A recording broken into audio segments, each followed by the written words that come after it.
I'm going to be completing the entire Pokemon franchise in chronological order, both in a hardcore Nuzlocke setting and without using a single repeat Pokemon between games. So if I use Cyndaquil in Gold, I can't use it in Silver, Crystal, Heart Gold, anywhere at all.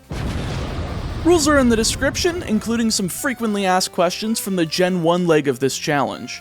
Make sure to subscribe so you don't miss out on any parts of this 10-episode series as we lead into the release of Pokemon Scarlet and Violet, and let's begin. So, as you can tell, we're in Gen 2 this go-around, and if you haven't seen the Gen 1 leg of this challenge, it's in the iCard of the top right corner of your screen and in the description. But if you don't have the time, here's the Pokemon we've already used. Only 36, but we're gonna want to save a ton of those Kanto encounters for future games like Firered, Leaf Green, Let's Go Pikachu and Eevee, basically the ones where we're forced to only use Kanto Pokemon. But for now, we're gonna take Cyndaquil from Professor Elm for our starter. It honestly doesn't matter who we take because we're going to end up using all three, but I'd rather leave Chikorita for a run where we can gain access to something that beats Faulkner and not really have to run into anything else. After taking out a rival's Totodile with a bevy of tackles and assistance from a held berry, I can find my first encounter on Route 30 in Spinarak.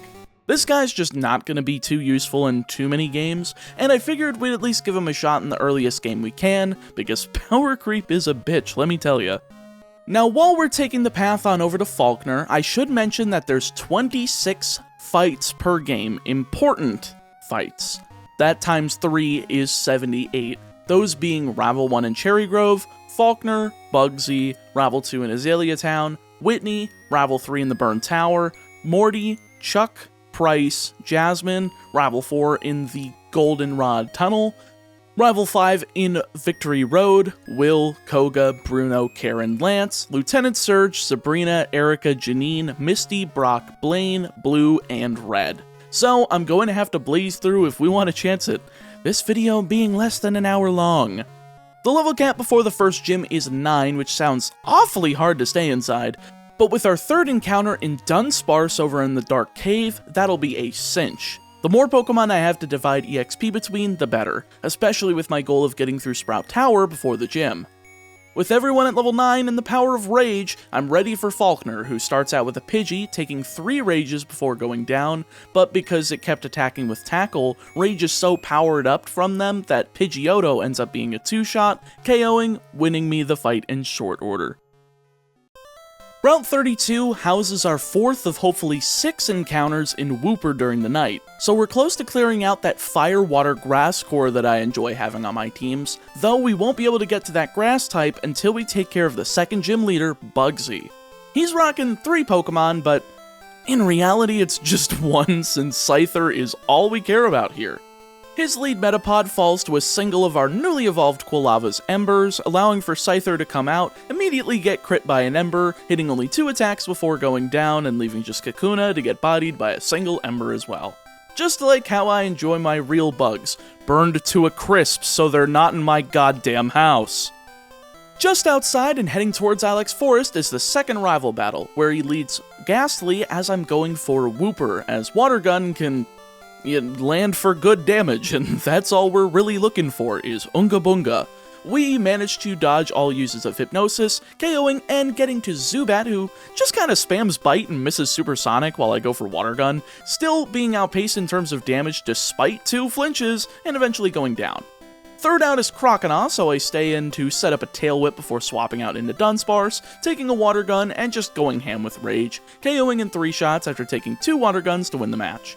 Rage has been absolutely fantastic in this early game, but we're coming up shortly on the TMs for Return and Headbutt, so we should be in fantastic shape. While I'm heading through Ilex Forest though, I make sure to pick up an Oddish as my encounter, as well as the TM for Headbutt. This allows me to go back to grab our 6th and hopefully final encounter barring any deaths, Heracross on Route 31. Now 2 bug types is a little redundant, but one of them is poison, the other is fighting, and one of them is actually good, so, sorry Ariados fans. Nothing much else to say up until we hit Goldenrod City for the battle against Whitney, and since the TM for Rollout is now available, it's a perfect out for me against Whitney, as I can set up Defense Curl to protect Dunsparce from normal physical attacks, getting up 3 of them before using Rollout, hitting for less than half on Clefairy but missing the second shot, then missing again before the third connects 2 in a row to KO, going into Miltank. These 3 shots should KO unless we happen to miss, but 2 in a row this late into the chain is actually more than enough, KOing Miltank to end the fight. 3 badges down, 45 to go. Yeah, how about 13 and 2 runs to go? That sounds a little bit more manageable. Making our way uptown, walking fast past the tree that looks more convincing than the ones in Sword and Shield, we're able to get into Ecruteak for our next rival battle, and boy howdy is he an actual idiot here. So I lead Heracross, which might seem like a mistake against Haunter, but this was to bait a Ghost-type attack so I could swap into Dunsparce safely, but instead he goes for Curse. So I swap back into Heracross so that it doesn't get damaged, and he uses Curse again to KO himself in the process. Okay, well, second out is Zubat, and I just swap back to Dunsparce, set up Defense Curl, and go to town with Rollout, KOing with 2 of them through a Confuse Ray to KO and lead into Magnemite.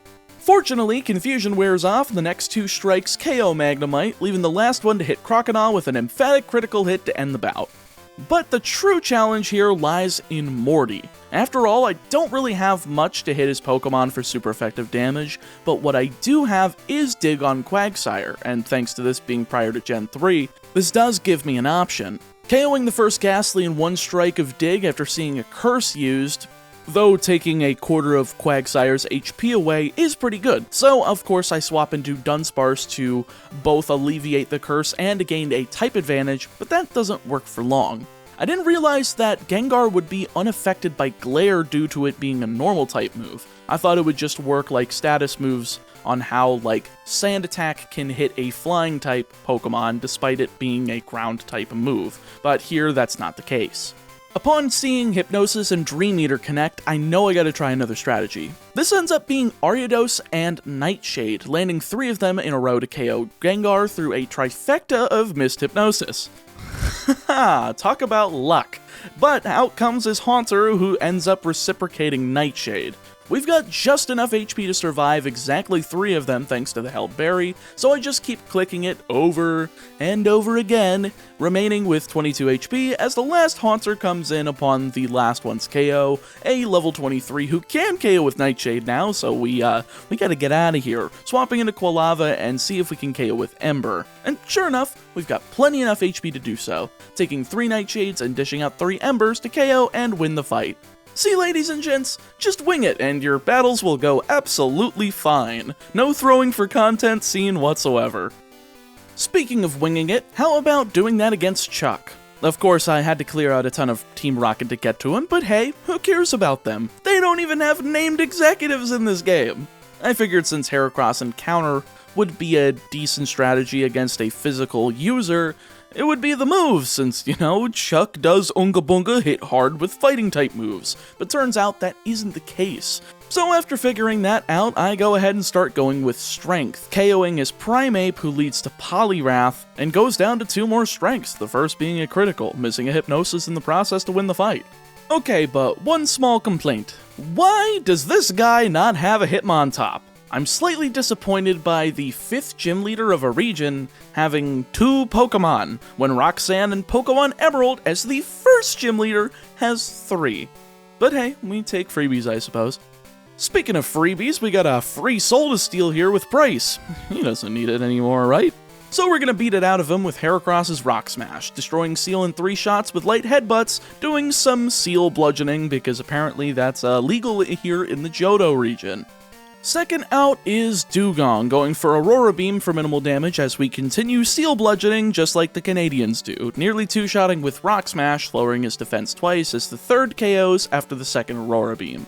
This leaves just Piloswine, so Heracross has over half HP remaining, but I don't want to risk a critical hit, so I swap into Quagsire, take a Blizzard, and KO with a super effective Surf to win the fight.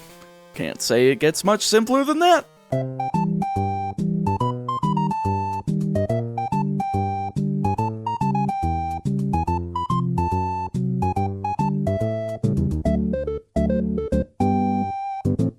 The next rival battle is all wrapped up in Team Rocket nonsense, and since we don't respect their organization due to the lack of any named executives and a lack of Pokemon diversity, he's all I care about.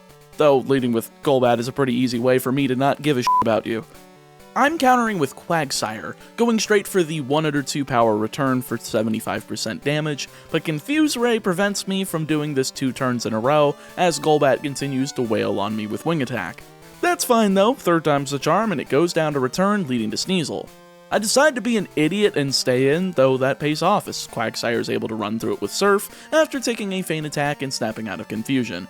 Unfortunately, we're at too little HP for Feraligatr, so I figured I'd just swap into Heracross for Bite Resistance and see what we can do with Strength, after of course wasting a turn on Counter because I'm a dummy.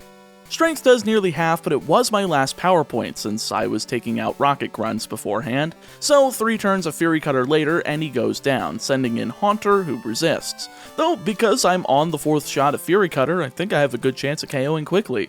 And thanks to an unwell-timed Curse, he goes down in 2 shots as Magnemite comes in last, and gets blasted with Fury Cutter that brings it into the red before Curse does a quarter damage, and Thunder Wave hits. No matter, I still have 4 members in the back of my team to deal with that last bit of damage, so I send in Dunsparce to return that sucker back into the Pokeball where he belongs. One Team Rocket episode later, and we're just about done with our first set of Johto Gym badges, with Claire being our final test. Her dragons are rather difficult since Quagsire's our only Pokemon with an Ice-type attack, and she's just doesn't hit for special damage very well. Heck, Ice Punch isn't even a one-shot on her first Dragonair, taking 2 Dragon Breaths before taking her down, as the second one comes in and just takes as much damage from Earthquake as she would from Ice Punch. So I just use 2 of those to take down the second, as Dragonair number 3 comes in, and I don't risk any criticals this late into the game. So we take a trip into Dunsparce territory, taking a Dragon Breath that of course paralyzes, but we've got plenty of HP, delivering a return to get her into red HP, following up next turn with a KO at half HP remaining for Kingdra. Now then, how do we tackle this behemoth? Well, first of all, we don't. Only the best jokes are reserved for House Meatball, I swear. Seriously though, swapping into Blossom and tanking while also landing a Poison Powder are just perfect for this. Though it does eventually lead to a Hyper Potion that brings Kingdra all the way back up to full HP, so I stay in and keep using Absorb to get Blossom back to around half HP, keeping it up throughout the recharge turns of Hyper Beam until I can't physically survive another one. Here I can just swap for Heracross and follow up with Strength to KO at low HP. Man, they should have just made Ampharos an electric dragon type instead of just the Mega Evolution, since Claire's team diversity is just non-existent here. It's worse with Lance since he just does the same thing but 3 Dragonites instead of Dragonair, and no Kingdra. But I'm here to kick ass and complain, and I'm all out of ass, so let's get to that league. One last stop beforehand is our rival at the end of Victory Road, leading off with Sneasel as I'm going Dunsparce as we're just gonna roll out to victory, baby! Defense Curl doubles the power of Rollout, one-shotting on the first as Golbat comes in second, gets outsped, and KO'd with the second shot. Third out is Magneton, which takes 2 attacks from Rollout to take down, paralyzing with Thunder Wave in the process, but we've still got our streak of Rollout going as Haunter comes out 4th, using Mean Looked, but being downed with the 5th shot of Rollout. Well shoot, 4 mons down and 2 to go for basically free. I'm swapping to Quagsire for the rest. Kadabra's out 5th and goes down to a single Surf after setting a Future Sight, and Feraligatr's out last, using 2 slashes, the first being a critical, to do under half damage as 2 Earthquakes downs the Apex Predator for good. See you next game, sucker! Alright, with the league here, I figured I'd clarify for those who haven't already checked the FAQ in the description that our level cap for the Elite Four is the last member's ace, that being Karen at level 47, but I only have to adhere to that cap until I enter. This is basically so that my Pokemon level up to the point where the champion is by the end of the league, and it works pretty well. But with that info out of the way, how do we fare against them? Well, first up is Will, and unsurprisingly I'm going for Dunsparce in the attempt to roll out my way out of this game, but upon seeing Psychic and lowering my special defense after Defense Curl, I shift to Return, using it twice to KO after he wastes a turn with Confuse Ray, healed off with a Held Berry. This puts Dunsparce out of commission for the fight as Jinx is out second, though. A perfect Pokemon to fall at the hand of Typhlosion, which I swap into, and Fire Punch to seal the deal. Slowbro's third, and honestly, this is exactly why I gave Thunder Punch to Typhlosion by TM, nearly bringing him down in one shot as his only turn is wasted on Amnesia, KOing with the second as a second Xatu comes out, one shot by Thunder Punch. Last out is Executor, and that grass typing does no helps to anyone but myself, going down to a Fire Punch for the TKO and the win. Well, what about Koga? Well, what about him? I've got Earthquake, this seems pretty cut and dry. Though I suppose Typhlosion and Fire Punch does make for a better solution at the beginning, as both his lead Ariados and Fortress go down to 1 each as Muck comes. Muck comes out third. Dang it, I'm so mature, ladies and gentlemen. 2 Fire Punches should have been enough, but of course, this second is a range. So a single Sludge Bomb connects for minimal damage as Thunder Punch KOs, leading to Crobat, who barely doesn't go down to a Thunder Punch and sets up a double team. This does free him up a turn to hit a wing attack, but we're still at high HP, and finish him off with Thunder Punch, leaving just Venomoth to follow to Fire Punch. Thank you, Goldenrod Department Store, for these TMs. You have never let me down. Third is Bruno, and one thing I make sure to check before going into the league was the hidden power type of my Pokemon, and lo and behold, Heracross gets the flying type. Perfect for Bruno. 2 of them takes out Hitmontop as 2 quick attacks land for light damage as Hitmonchan comes out second. So I go for it again and land 2 to KO despite Fire Punch landing and getting a burn. Third out is Hitmonlee, so I go for Hidden Power once more, hitting for slightly under half, but he misses with High Jump Kick. Perfect, I should be able to KO next turn then, right? Wrong, because Gen 2, like Gen 1, is held together by Spit and a Wish, but instead wrapped in duct tape that is Satoru Iwata intervention, so High Jump Kick missing does next to no damage to himself. Hidden Power number 2 barely doesn't KO because of it, so I connect with a third after a double kick brings Heracross to half health, leading to Machamp. Well, since this guy's got Rock Slide, I've got a swap, so I go into Blossom to set up Sunny Day, but he gets a critical Cross Chop that brings Blossom down to 2 HP. Whew, we almost had our first death, but we're narrowly avoiding it by swapping into Quagsire, taking 2 regular Cross Chops and KOing with 2 Earthquakes, staying out to take out his last Pokemon Onix with Surf. Yeah, jeez, that was close as all get out. We're keeping the deathless streak for as long as we can, but that was very close. I feel like we could potentially get away with it all the way until Coliseum, since, you know, double battles are the bane of my existence, but we will see. Garen is last and leads Umbreon, so I go Heracross to fire off 3 Rock Smashes to KO, using a Berry to heal off Confusion from Confuse Ray, and managing to hit through a Sand Attack. Pretty appreciated if I do say so myself. Second out is Vileplume, and Heracross has no real way of taking care of her, so I swap into Typhlosion, dodge a Stun Spore, and KO with Fire Punch as Gengar comes out, KOing itself with Curse after Fire Punch does over half. Well then. Fourth is Murkrow and one-shot with Thunder Punch, so Curse doesn't do any damage, allowing for a clean swap over to Quagsire as Karen sends out Houndoom, taking 2 crunches and KOing with a single Surf to win. You really cannot get more clean of a fight than that. It's almost as satisfying as seeing someone get knocked out within seconds of an MMA bout. The technique of the winner is so sound and perfect in that moment itself that you're just the master. Speaking of the master, what about the Dragon Master Knight himself, Lance? Well, half Dragon Master, as Gyarados is his lead against Dunsparce. And we're here trying to roll out for our lives, 2-shotting after Rain Dance and a boosted Surf hits for exactly 50 damage. Third strike of the chain KOs a Dragonite, 4th shot of the chain KOs a second Dragonite, and the 5th shot hits Aerodactyl and KOs after an Ancient Power connects. Well shoot, can we solo this? Charizard's out 5th and goes down to a single rollout, makes sense since it's quite effective, but that Flamethrower did a ton of damage, leaving just the 3rd and final Dragonite, while Dunsparce has mid-yellow HP remaining, and I'm afraid the second shot isn't going to do enough. A second shot of this rollout chain doesn't KO, allowing for an Outrage to connect. But it's not enough. Dunsparce hangs on with exactly 1 HP remaining. Firing off the last shot of rollout needed to win the fight, soloing Lance with a goddamn Dunsparce. What an absolute king. Dunsparce really deserves an evolution after that performance, and I believe we'll get one in Scarlet and Violet, knock on wood. Kanto Lightning Round as we're closing in on the end of our first of 3 games, starting out with Lieutenant Surge and his Raichu as I go with Quagsire. It's pretty cut and dry that 5 Earthquakes is enough to take out Raichu, Electrode after missing because of Double Team 3 times, Magneton, Electabuzz, and you would think Electrode number 2, but you'd be wrong because my luck against Double Team is just not here today. I run out of Earthquake power points and move over to Surf, landing my second attempt at the move to barely not KO the big ball, eventually seeing an explosion that takes around half of Quagsire's remaining HP. Not perfect, but it gets the job done. Sabrina's second and got some nice team variety with her lead Espeon as I go with once again Quagsire. I figure physical attacks are the way to go here, and that's the case as Earthquake pulls Espeon into the red, doing a third with Psychic as Return gets the KO. Second out is Mr. Mime, who unfortunately sets up Reflect before Quagsire can attack, but a critical Earthquake just bypasses it, KOing as our last Pokemon Alakazam comes in, lands a Psychic, and takes a wee bit over half from Earthquake. That's fine, we still have another physical attacker to swap out into, that being Dunsparce, so we go ahead, take a Psychic, and lowers the special defense.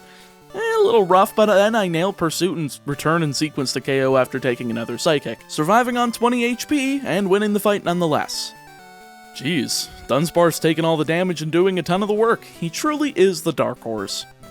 Third on the Kanto docket is Erica. Not shocking since we're going with Typhlosion for her, using Fire Punch to one-shot Tangela, Victory Bell, Jumpluff, and Blossom after outspeeding all 4 to win the fight. Now that is true perfection. We've gone from near perfection, to practical perfection, to perfect perfection. Make sense? No. Yeah, I pulled that out of my ass. How else am I supposed to make this game sound good? Gen 2 is my second least favorite of the franchise because of the level curve and region design, as well as shoving Johto Pokemon like Houndour and Misdreavus in the Kanto. Why do that? Huh. Seems like I haven't ran out of ass or complaints after all. Stupid jokes aside, it's halfway point time with Janine as she starts with Crobat as I go once again with Quagsire, using Return for a near KO as Screech lands, KOing next turn with Surf after Supersonic misses. Second is Ariados, a pretty easy Surf target due to difference in levels, as the level cap for Kanto exists only for Blue and none of the other gym leaders. Then Earthquake takes out both Venomoth and Weezing as our last Pokemon, Weezing number 2, comes in and falls to the same fate, winning me another match.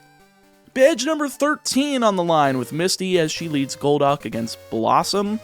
Yeah, this is just Sunny Day plus Solar Beam on Golduck, Lapras, Starmie through Confusion, as well as Quagsire to win the fight in short order.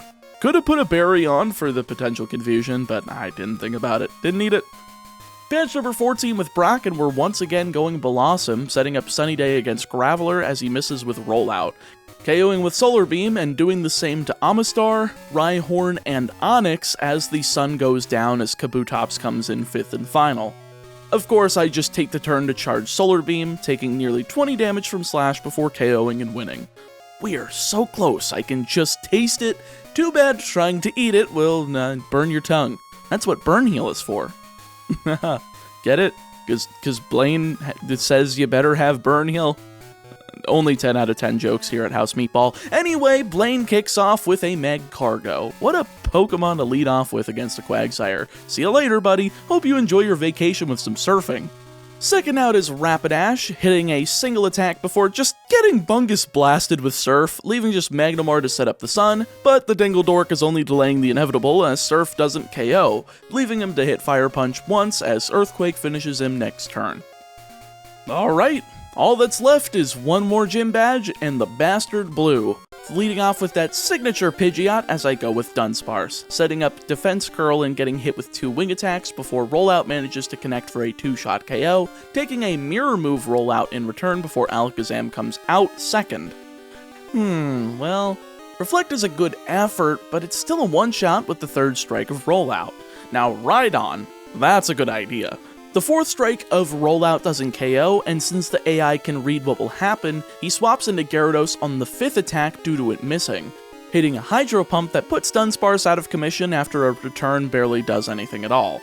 I try fighting Gyarados and Rain Dance with Blossom as it comes in and uses Sunny Day, but it doesn't end up working out right. I just shift to Cut after having to charge a Solar Beam, but then just keep spamming it until he lands a Hyper Beam that puts Blossom on the shelf just easily. On the recharge turn though, we're able to swap into Quagsire, taking a Hyper Beam for less than half damage, following up with a Return and Sludge Bomb combo that gets Gyarados into the red. But that's just a perfect range for an opportunity at a full restore, as a critical Sludge Bomb brings him below half again. This gives me ample opportunity to KO during a Hyper Beam recharge turn despite Quagsire's low HP, putting me up 6-3. Fifth out, despite only being 3 KOs in, is Executor, a pretty easy quad effective target for Ariados's Leech Life, grabbing the 2-shot KO with a critical hit as Rhydon enters the ring once more. Yeah, I pretty much don't have a choice other than to just sit here and Nightshade this guy, as Heracross and Typhlosion are the only other 2 fully healthy Pokemon left, and they can't take a Rock-type move very well, so Ariados is the most expendable. Thankfully, 1 does enough damage for me to be okay with going into Heracross, and apparently I underestimated this thing, because Rock Slide only does a little under half, then KOing with Earthquake as his last Pokemon, Arcanine, takes center stage. Makes sense that I would say Typhlosion for the Pokemon that is a Fire type and I can just hit with coverage moves, as 3 returns through a few extreme speeds is plenty enough to grab that KO, winning me the Earth Badge and the final requirement needed to face Red. At this point, it's down to a game of who's the pro tag, and I've got the cooler hair, as Red, who starts off with a Pikachu, ends up kind of falling to Quagsire after missing a single charm. By the way, level cap is 75 here to account for stat experience. Makes sense due to basically being maxed out on every Pokemon at this point, and if you want an explanation on that, by the way, check out the Gen 1 leg of this overall challenge. Pikachu can go for Charm, but it misses, so I get that free KO with Earthquake, leading to Venusaur.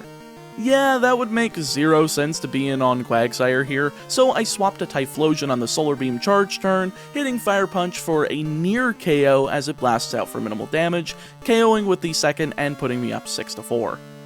Third out is Espeon, and I'm not going to get much use out of Typhlosion for the rest of the fight, so I just stay in and pump out 2 more Fire Punches to KO, taking a Psychic that doesn't even bring Typhlosion below half, as Blastoise comes out 4th.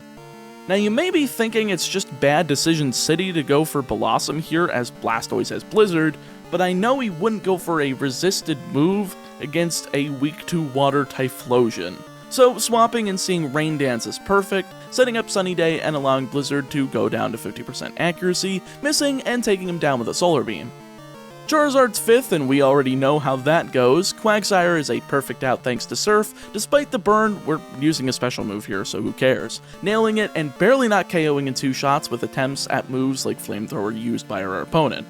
All well and dandy, we can just swap back out into Typhlosion and finish this with Return, leaving just Snorlax to fall prey to Heracross's Rock Smash, being chipped away with the defense lowering mechanism and eventually seeing a 3-shot KO, winning me the first of 3 Pokemon Gen 2 Nuzlocks. Well then, 6 Pokemon used, and again, I had 9 Pokemon originally allotted for this run to be successful, while also allowing for contingency plans. Looking forward to moving those up into future games, but let's dive right into Silver with a little bit more rapid-fire pacing.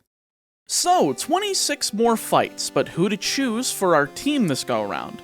Well, first of all, we've got the starter, which I'll be taking Totodile. See, Poliwag is available as a grass encounter in Crystal, but not in Gold and Silver, so we'll take the water encounter as early as we can get away with, and scratch the life out of our rival's Chikorita before picking up Ladybell on Route 30 during the morning and Unknown from the Ruins of Alph before the fight with Faulkner. Now this Unknown has the hidden power type of Fighting, which should be useful enough as we've already burned through Heracross, plus it's the perfect letter for memes. E. I don't know why I like that meme, it's just funny. Faulkner's team isn't too threatening since Unknown hits for neutral damage, and has a high attack stat, especially for this early in the game.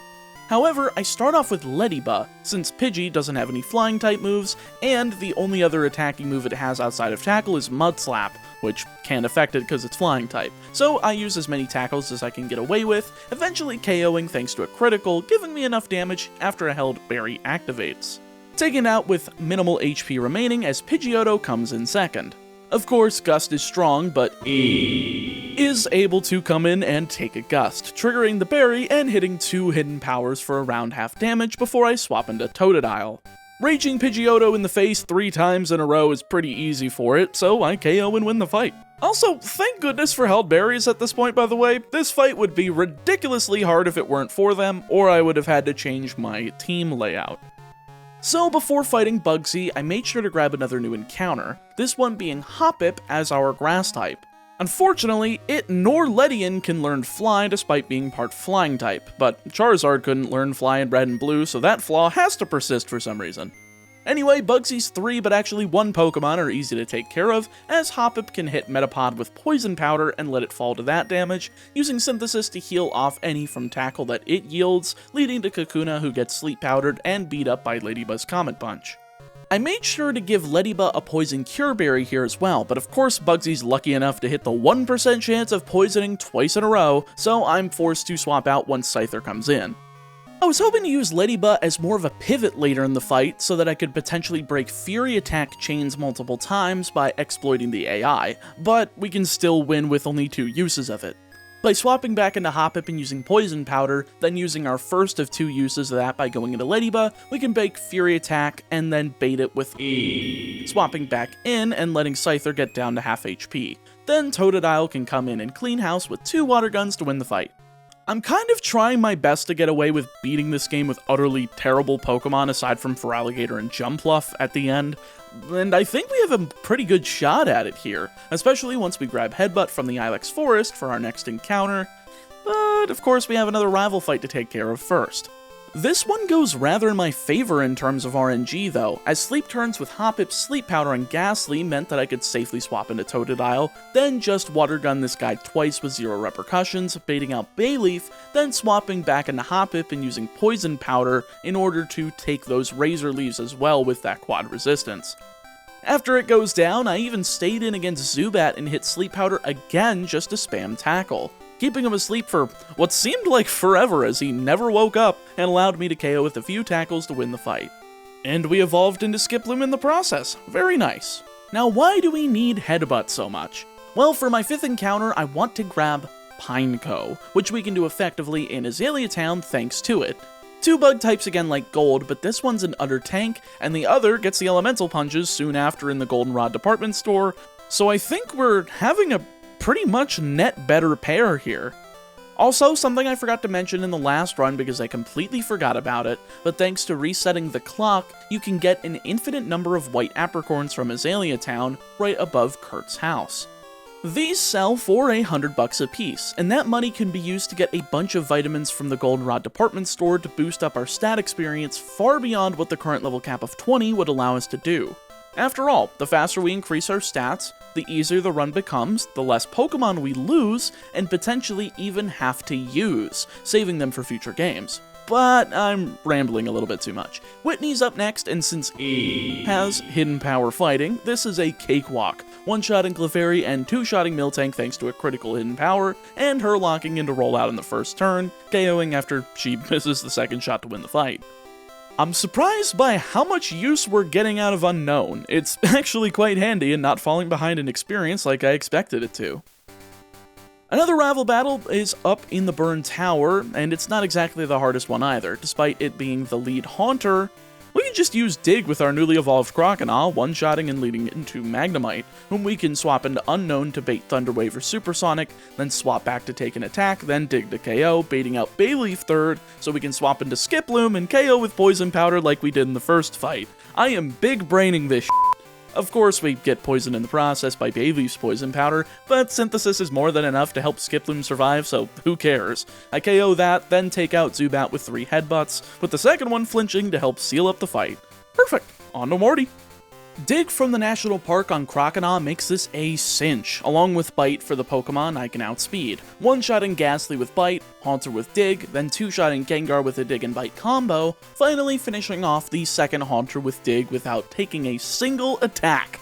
Now after that fight, you could say that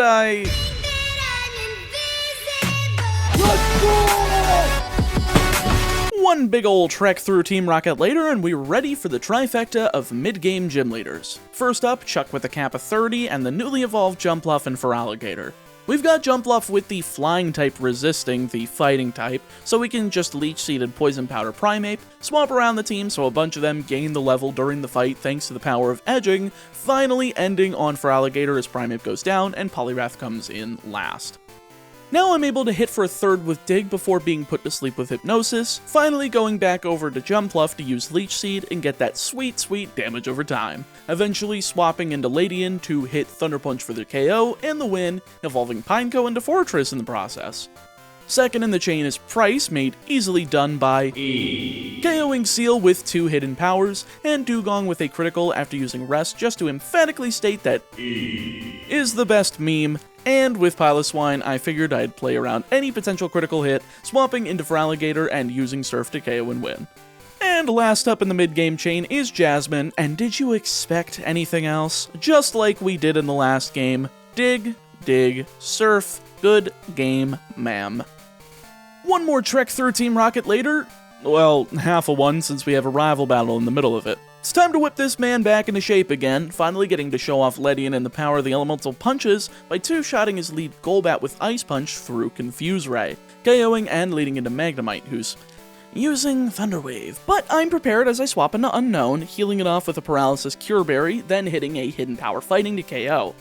Third is Sneasel, may as well stay in since we're quad effective despite being weak to Dark. But we can't do anything against Haunter, so I swap into Feraligatr and dig this guy's grave both metaphorically and physically, leaving just Meganium. As per usual though, we just swap into Jumpluff, hit Poison Powder, and headbutt it twice to KO and win the fight, rubbing salt into the wound with that last hit being a critical. Sorry loser, you'll get your last shot shortly. Before I'm done with Team Rocket though, I get a mysterious call from Professor Elm, and it turns out I somehow got Pokerust during this run, which, by the way, is a 1 in 21,845 chance of doing so. A little over 2.5 times more difficult than finding a shiny Pokemon. I mean, I figured it was worth bringing up since this is the second time in my 3-year Pokemon Challenge career that it's happened. Either way, it doesn't affect my fight with Claire coming up, so who cares, as we can just use Unknown to hit her first Dragonair twice, dodging a Thunder Wave and healing the second off with a Paralysis Cure Berry, KOing in 3 shots as the second finally pulls off that permanent paralysis. But I'm able to take it out before being pulled down into critical hit range, leading to the third Dragonair.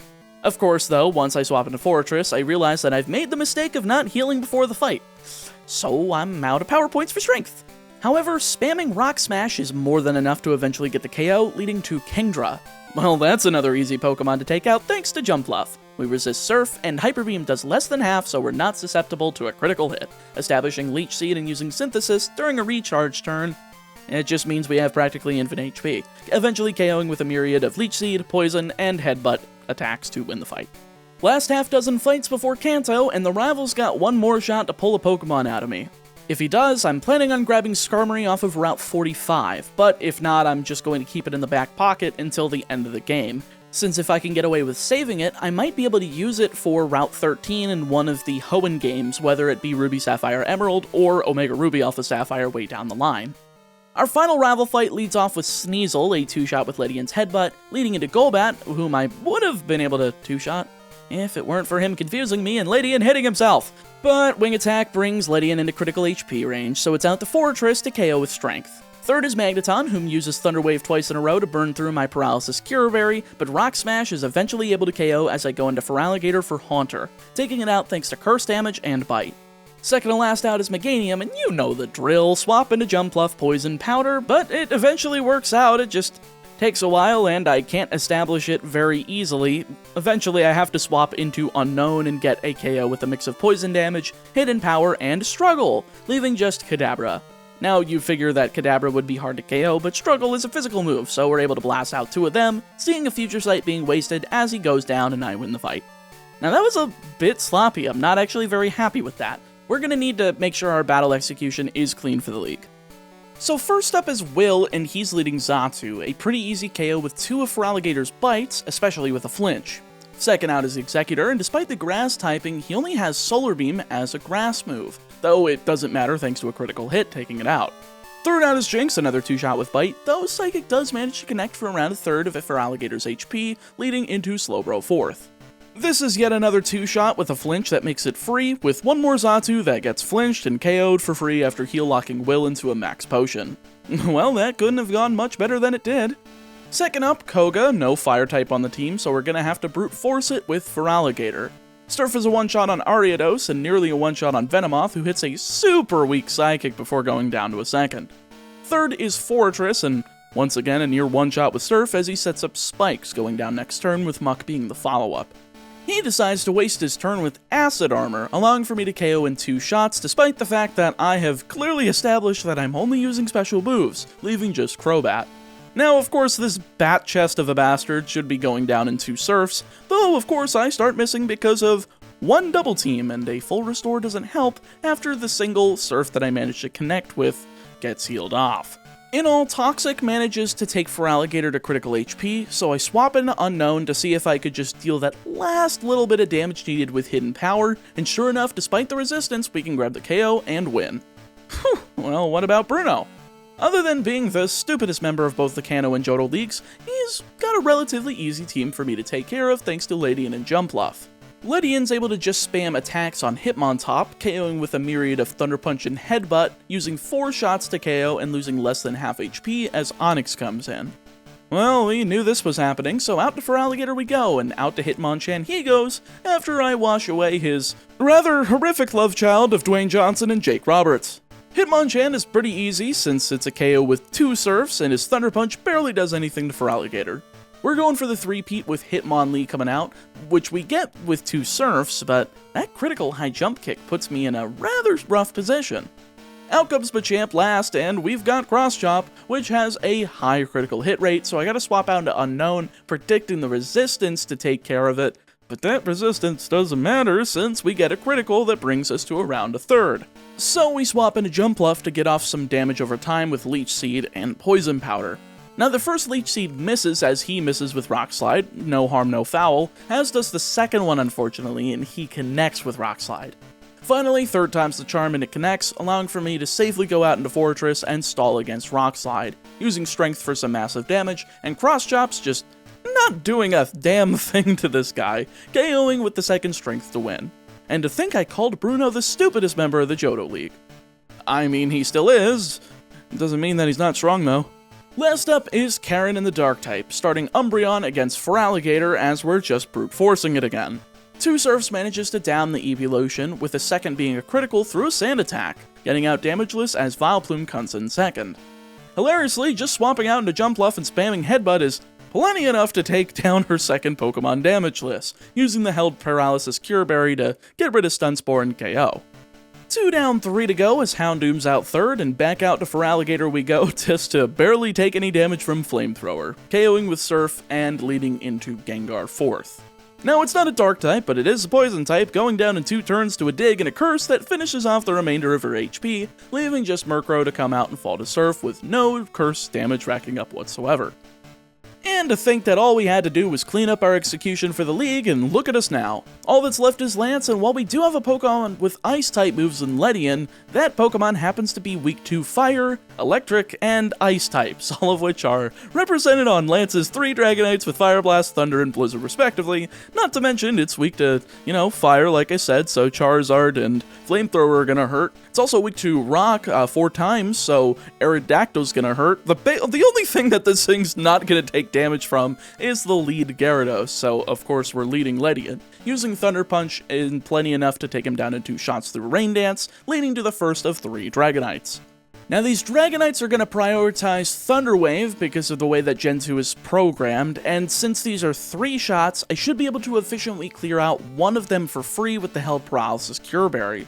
But instead, I'm able to KO 2 scot-free as both use Thunder Wave and miss, leading to Aerodactyl fourth.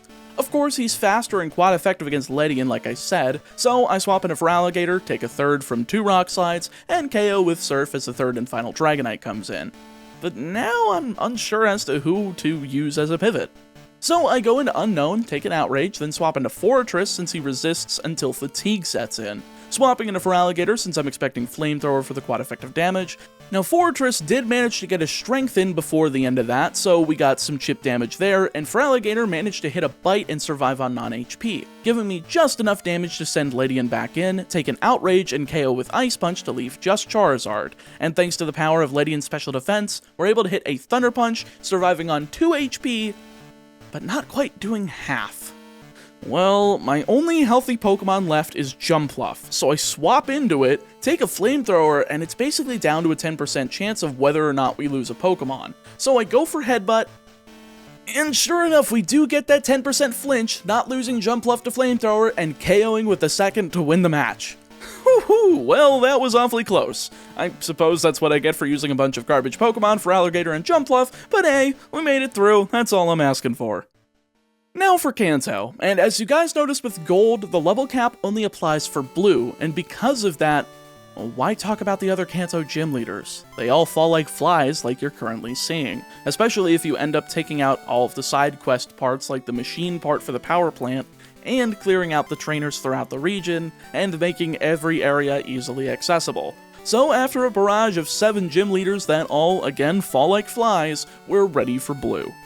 He's got a diverse team and a 1 Pokemon advantage, but I think we're fine. First up is Pidgeot, which can't hit Fortress for barely anything, falling to 3 strengths after dealing 20 damage times 3 wing attacks for 60, leading to Arcanine.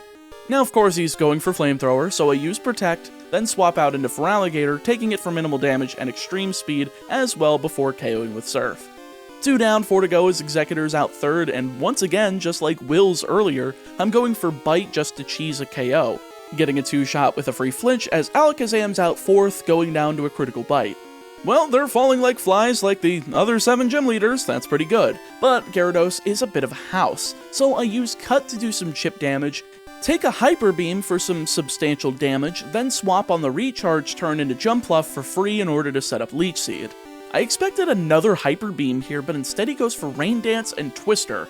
Boy, that's ominous for that hurricane that's literally over my head as this video goes live. Either way, it finally goes down after a bit, leaving just Rhydon to fall to a Mega Drain after I misclick with Leech Seed and go unpunished. Always attempting to throw for content and failing to do so, my friends. Well then, 16 or 17 levels later for all my Pokemon, and we're ready for Red. I still haven't grabbed Skarmory, so we're going in with a 5-on-6 deficit, but I truly think we can beat him without using that last team slot. Will we lose a Mon? Will we get by on the skin of our teeth, or will we white out because I'm stubborn and don't want to grab a 6th Pokemon? Well, let's find out. He's leading Pikachu, so I go with Fortress. No ground move, but enough defensive power to just bully this unevolved rat out of the game. However, having swapped out our entire moveset, I go for the mistake of using Defense Curl for the rollout strategy instead of going for Toxic turn 1, getting hit with Thunder, and getting paralyzed immediately. I don't know why, but it feels like this move is 70% chance of paralysis rather than a 30, and despite having the leftovers from Celadon City and Protect to heal, it's not helping outpace Red's full restores. The first is used, and I'm able to use another Toxic as he hits what I think the 4th Thunder in this fight, so I'm just alternating more Protects, and eventually I'm able to swap out into Unknown on the last Thunder, and he moves to Thunderbolt, hitting for a 3rd before I'm able to hit a Hidden Power for just shy of another KO. Here comes the second full restore because of it. Thankfully though, Hidden Power is a 3-shot, and he wastes time with 2 quick attacks instead of Thunderbolt, doing less damage with both combined than 1 Thunderbolt would have done and gone down. Well shoot, I'm practically at 3 Pokemon to 5 at this point as Espeon comes out, so I swap into Fortress again to take Psychic, barely surviving. Ah man, I really thought that I had better special defense than that. Alright, well, I could swap into Feraligatr, take a Psychic for around a 3rd, and hit Return for some massive damage as a 2nd connects, but that does so much damage because of a critical, now my Feraligator's incapacitated. Return takes it out, but at what cost? Venusaur's out 3rd, which I can safely swap into Ledian and KO with Ice Punch, freezing on the 2nd shot while only taking minimal damage from a Solar Beam thanks to resistance, KOing but not solving the problem of Charizard since now I don't have a healthy out.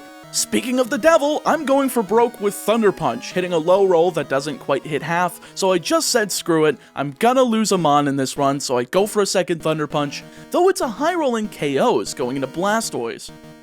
I might have a shot. because of Giga Drain. If this does enough, I can recover enough HP to survive, though he does go for Blizzard and thankfully misses. That probably would have KO'd because of the flying type, so I go for a second and he hits Blizzard, and sure enough, yeah, that first one would have KO'd if it hadn't missed. So I follow up with a Thunder Punch to KO, leaving just Snorlax. Okay, I have a completely healthy Jumpluff. As long as Body Slam doesn't cuck me here with Paralysis, Leech Seed should be able to outpace his damage due to the thickness of Snorlax's HP bar. I'm unable to get off a Poison Powder as well, thanks to missing an eventual Paralysis from Body Slam, and Amnesia just won't let me recover more with Giga Drain. So eventually I do get a Poison Powder off when he's at around a quarter HP. Oh shoot, I may as well just go for it. If I get crit, I lose Jumpluff. If I don't, I can KO with Mega Drain, assuming Jumpluff isn't paralyzed for the turn, and if all else fails, I'll just KO with another Pokemon in the back.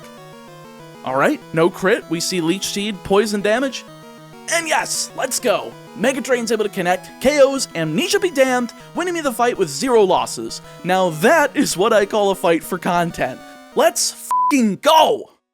Boy howdy is Johto quite a long experience. I'm sure you all are a bit bored by going back to the beginning for a third time around, so we're gonna lightning round this. The goal is to finish describing this run in 10 minutes or less, and if I don't complete this mini challenge, I'll give away 2 copies each of Pokemon Scarlet and Violet, either digital or physical, over on Twitter when they release, link in the description. Starting now!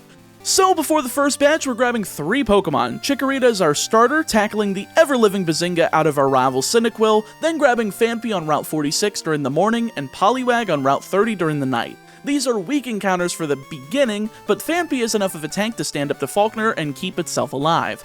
Gym 1 against Faulkner goes swimmingly. Chikorita does the work on Pidgey with Tackle due to a lack of flying type move, KOing with 5 of them and leading into Pidgeotto as I get off 2 growls at the risk of a critical hit, but swapping into Phanpy and doing Tackle for over half damage continually, finally bringing in Poliwag to finish it off with 3 bubbles to win. Gym number 2 against Bugsy ends up being easy thanks to Poliwag. 3 Water Guns on Metapod, 2 because of a crit on Kakuna, and a Hypnosis on Scyther to interrupt Fury Cutter lets me get into Phanpy and set up a few growls before finally bringing in Bayleaf to set up a few flashes. Now normally I hate to use exclusively accuracy cheese moves like this, but for a move in particular where it becomes more and more powerful the amount of times it hits in sequence, I'd rather keep it at a minimum, especially when I have a starter that's weak to it. I'm able to poison it with Poison Powder and swap back into Phanpy to KO with a few tackles though, winning the fight. Well, what about Rival 2 though? Well, what about him? He's easy despite having Bayleaf, as Ghastly's a 2-shot with Mud Slap from Phanpy, and Zubat gets punished by a few tackles before Bayleaf is able to swap in and hit a Razor Leaf, setting up a Reflect before I swap out into Poliwag, finishing it off with a Water Gun and eliminating his Quilava with 3 Water Guns as well. Perfect! But before heading towards Goldenrod, I grabbed Friendo number 4 for the team and Teddiursa from the Dark Cave during the morning. I, forgot to grab the capturing footage, but hey, he's here and ready to rumble.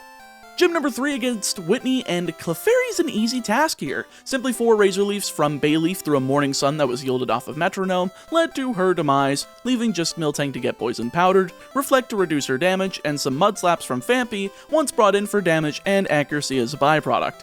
I did teach this to Phanpy as a ground-type attack primarily because it doesn't have a stab move yet, because its level-up moves are dookie.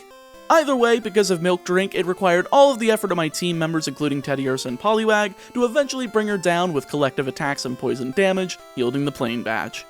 Rival number 3 in the Burn Tower is even easier than last time since we're starting to get evolved Pokemon, with Haunter being a 1-shot thanks to Teddiursa's Dig and Curse damage, swapping for Phanpy on Magnemite to KO with a quad-effective Mud Slap, then KOing Zubat with 2 Headbutts to leave just Quilava. 2 Mud Slaps brings him to exactly half, leaving the last bit to be covered by Teddiursa's Dig to KO and win. Badge number 4 against Morty goes basically how you'd expect.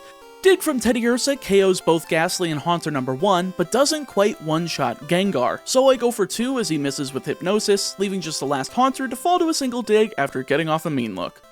Boy, I love cheesing these ghost types that should have Levitate with ground moves.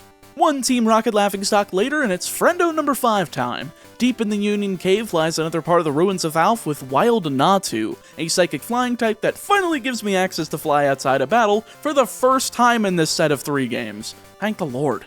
Lastly, friendo number 6 is out of the odd egg from Route 34 and the Daycare couple, yielding Tyrogue, whom we evolve into Hitmontop, as Hitmonlee and Hitmonchan are going to want to be reserved for some of the other Kanto games.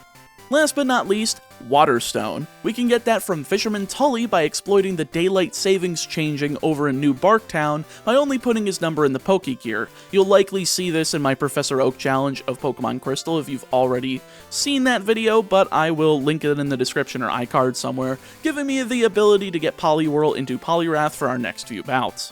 Gym number 5 against Chuck goes well. Despite our lack of any good moves on Xatu, Poliwrath hits hard with Return, two-shotting Primeape, then putting a Mirror Poliwrath to sleep with Hypnosis in order for Bayleaf to come in and KO with Razor Leaf.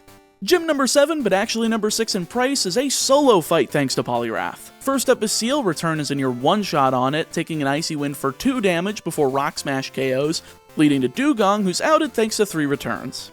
Last up is Piloswine, and Surf's up, dude! You just drowned, my guy!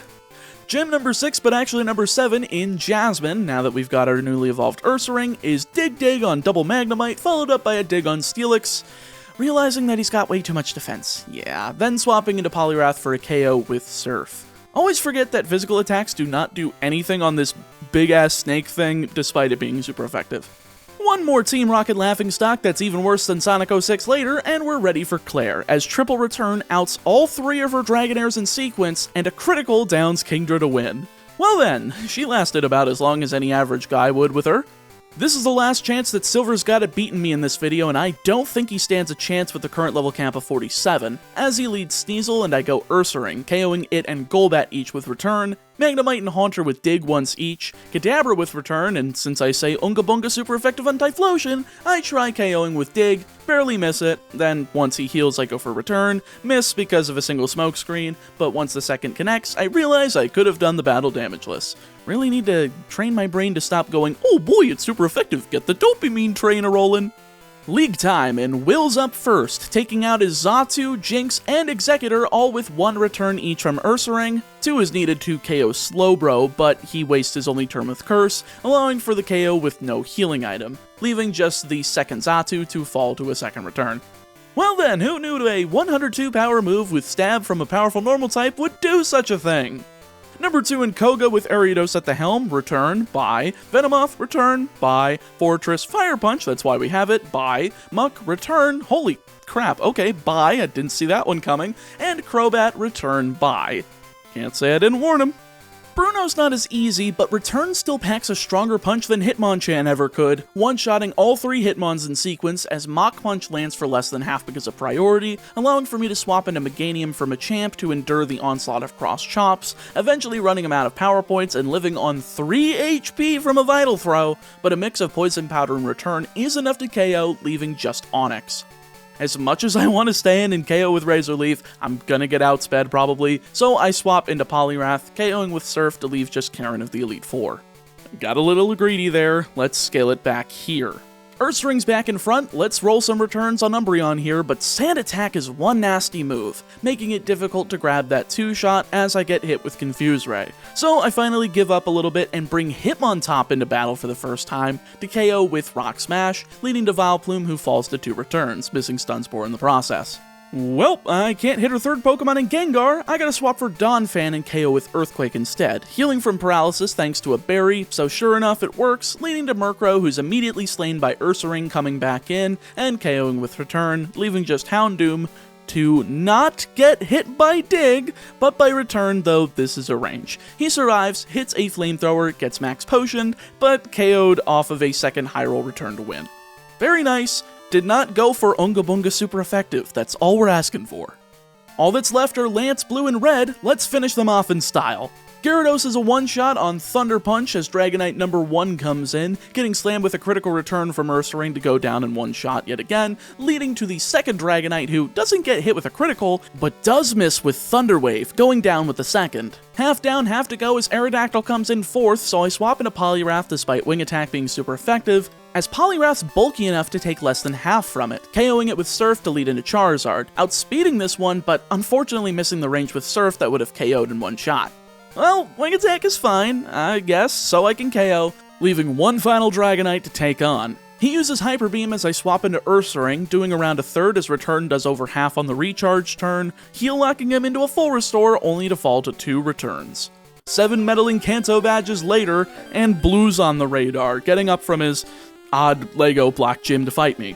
Pidgeot, Return, dead. Alakazam, ooh, an outsped Psychic. Too bad it's dead with Return. Third out is Rhydon, which I already know I can't handle with Dig, since it has Earthquake, which does double damage if I go underground. So I swap into Poliwrath to KO with Surf, baiting out Executor, who's easy for Meganium to take down with a myriad of Poison Powder, Return, and jokingly stalling for time with Synthesis, KOing with around 3/4 HP remaining and baiting out Arcanine, hitting Flamethrower in extreme speed after I swap into Poliwrath again, who comes back into KO with a single Surf. Gyarados is all that's left, so we swap for Ursaring for Thunder Punch, and man, despite this being quite effective, we're just not getting these ranges today, are we? Not a problem, Rain Dance doesn't matter, and he's heal locked into a full restore anyway, allowing for 2 more to seal the deal. 1 more to go with Red, and I think my team is much more well equipped to take him down than my Silver team. Donphan is my lead here, utterly annihilating Pikachu with Earthquake and barely taking any damage from Quick Attack. Thank you, Electric Immunity, baiting out Venusaur for Xatu to swap into and KO with 2 Psychics. Good work, my friend. That's all we'll get to see of you for the entire franchise. Out third is Blastoise, and since it's sunny out thanks to Venusaur, I figured Meganium is fine since Blizzard shouldn't hit often enough, but I get unlucky and he lands with the first one for less than half. But that's all good. If it did more, it wouldn't have been, but I'm able to blast him with 2 Razor Leafs, the second one getting a crit, to KO and lead into Charizard. Now that half of his team is gone, I swap into Poliwrath, and Surf seems like a good strat against a Fire type. What do you think? Oh, who am I kidding? We're thinking the same thing. It goes down, and 5th out is Espeon. Boy howdy, I don't have much left in the tank, but Ursaring's a pretty good mon to still have left in that small tank, coming in and cleaning up shop with 2 returns and taking Psychic like a champ, like the monster bear he is, leaving just Snorlax to come in, so I swap into Donphan and start exchanging Earthquake and Body Slam back and forth, taking those physical attacks, but since Espeon's Reflect I was set up earlier in battle wears off at the perfect time, 3 Earthquakes is all I need to KO Snorlax and win the fight, and that is time. Whew. Well, I wrote this script and don't know how much time that took, but if I look at it myself real quick... 10 minutes 30 seconds. Looks like we are indeed giving away those copies of Scarlet and Violet when it releases. So make sure to head over into the description or just go to the link twitter.com/ChaoticMeatball and I'll let you know details when we get a little closer to the release. But with that, I hope you enjoyed the lightning round of Crystal, and I wanted to give all 3 games in this video a slightly different presentation since I think people found the last video to be good, but slightly repetitive. I hope that this was good as well, and I hope you found the video enjoyable because of it. I want to thank each and every one of you guys for watching this and the last video as well. I cannot believe how well that video is done in comparison to all the other things I've done this year, and it means the world to me that you guys enjoyed it. The last year has been a rather big struggle for me in terms of content and staying motivated, but with this and the soon-to-be-released Scarlet and Violet, I'm really feeling charged up and ready to make some more content. Anyway, if you enjoyed, make sure to like the video, subscribe for more, as we've got the Ruby, Sapphire, and Coliseum runs getting posted likely next week, and leave me a comment below telling me what you think, and hopefully leave some sentiments about how my house doesn't get blown away by Hurricane Ian, since, I think the power's gonna go out now!